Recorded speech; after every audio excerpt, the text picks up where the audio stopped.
दोस्तों, दिल्ली धमाके पर आज कुछ नए खुलासे सामने आ रहे हैं। देखिए, एक तो दिल्ली धमाके के मुख्य आरोपी पर बड़ा खुलासा सामने आ रहा। मरीज की मौत के बाद अस्पताल से निकाला गया था डॉक्टर उमर। और वहीं दिल्ली ब्लास्ट मामले में एक्शन में है जम्मू कश्मीर पुलिस भी। अब तक 15 लोगों को गिरफ्तार कर लिया गया है। 200 से ज्यादा ठिकानों पर छापेमारी भी की गई। और एक बड़ा खुलासा तो ये सामने आ रहा दोस्तों की दिल्ली धमाके की प्लानिंग 37 दिन पहले ही शादी में आतंकियों ने एक ग्रुप में बनाई थी। ये सभी पाकिस्तानी हैंडलर से जुड़े थे और कश्मीर से लगे पोस्टर में नजर आए थे। और वहीं एक खुलासा ये सामने आ रहा कि 200 बमों से 26/11 जैसे हमले की साजिश थी। भारत के 3 बड़े शहर टारगेट पर थे। इधर पीएम मोदी भूटान से लौटते ही घायलों से मिलने भी पहुंचे। ये तस्वीरें आप देख सकते हैं। और दिल्ली धमाके में एक नया मोड़ तो ये सामने आ रहा कि हड़बड़ी में किया गया बम ब्लास्ट। ये थ्योरी आखिर किस ओर इशारा कर रही है और उमर की मौत पर भी अभी सस्पेंस बरकरार है। अभी तक जांच एजेंसियों की जांच में ये नया मोड़ आया है कि धमाका हड़बड़ी में किए जाने के संकेत हैं। फरीदाबाद मॉड्यूल के खुलासे से आतंकियों में खलबली मच गई थी। कार एक ही आतंकी चला रहा था जो हो सकता है उमर मोहम्मद हो। और इधर दिल्ली की मुख्यमंत्री रेखा गुप्ता सरकार ने मृतकों के परिवारों को 10-10 लाख रुपए की आर्थिक मदद देने का भी ऐलान किया है। वहीं आज 12 नवंबर को भी दिल्ली का लाल किला मेट्रो स्टेशन बंद रहा। सुरक्षा कारणों की वजह से ये बड़ा फैसला लिया गया। और कुछ नई सीसीटीवी वीडियो फुटेज सामने आ रहे। देखिए, दिल्ली धमाके का सिग्नल पर ब्लास्ट होते ही चकनाचूर हो गए थे कैमरे। और दोस्तों, दिल्ली कार ब्लास्ट के बाद भी एक नया सीसीटीवी फुटेज सामने आ रहा जिसमें देखा जा रहा है कि गलियों में भगदड़ मची हुई है। दुकानें छोड़कर भाग रहे कारोबारी।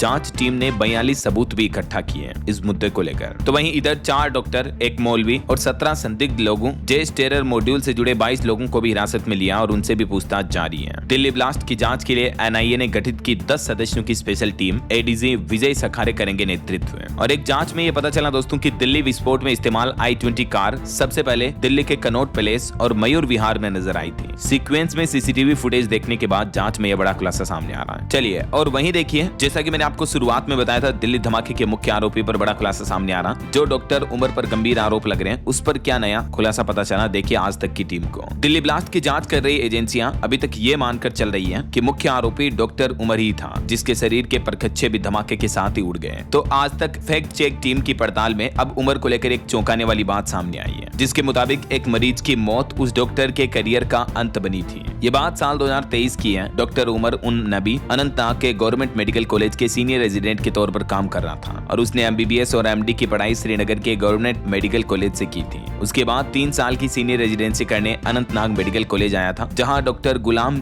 जिलानी उसके प्रोफेसर थे और उमर उन्हीं के विभाग जनरल मेडिसिन में काम करता था। लेकिन जल्द ही डॉक्टर उमर के खिलाफ तमाम शिकायतें आने लगी। साथ के दूसरे डॉक्टर, पैरा मेडिकल स्टाफ और यहाँ तक कि मरीज भी लगातार ये शिकायत करने लगे कि डॉक्टर उमर अक्सर बदतमीजी करते हैं और मरीजों पर ध्यान नहीं देते हैं। ये भी शिकायत आने लगी कि वो अक्सर अस्पताल से गायब रहते हैं। दिल्ली धमाकों का मुख्य आरोपी घोषित होने के बाद जब मीडिया उमर के घर पुलवामा के कोयल गांव पहुंची, तब उसकी भाभी मुजम्मिल ने बताया कि उमर बच्चों से बहुत प्यार करता था और घर में बंद होकर बस पढ़ाई में लगा रहता था। ये है दोस्तों डॉक्टर उन नबी की भाभी मुजम्मिल। तो जांच में आगे पता चला कि डॉक्टर की वजह से एक मरीज की जान चली गई थी, क्योंकि हुआ असल में ये कि डॉक्टर उमर की देखरेख में एक मरीज भर्ती था जिसकी हालत काफी गंभीर थी, लेकिन उमर मरीज को छोड़कर ड्यूटी से गई और गायब हो गया। इस बीच मरीज की हालत बिगड़ गई और वहां मौजूद जूनियर डॉक्टर ने उसे बचाने की भी कोशिश की, लेकिन बच नहीं पाया। तो उसके बाद से क्या स्टोरी रही देख सकते हैं आप। दोस्तों, दिल्ली में लाल किले के पास 10 नवंबर को जो धमाका हुआ था, उसके पीछे जैश ए मोहम्मद का नया व्हाइट कॉलर टेरर मॉड्यूल यानी आतंकियों के एक ग्रुप का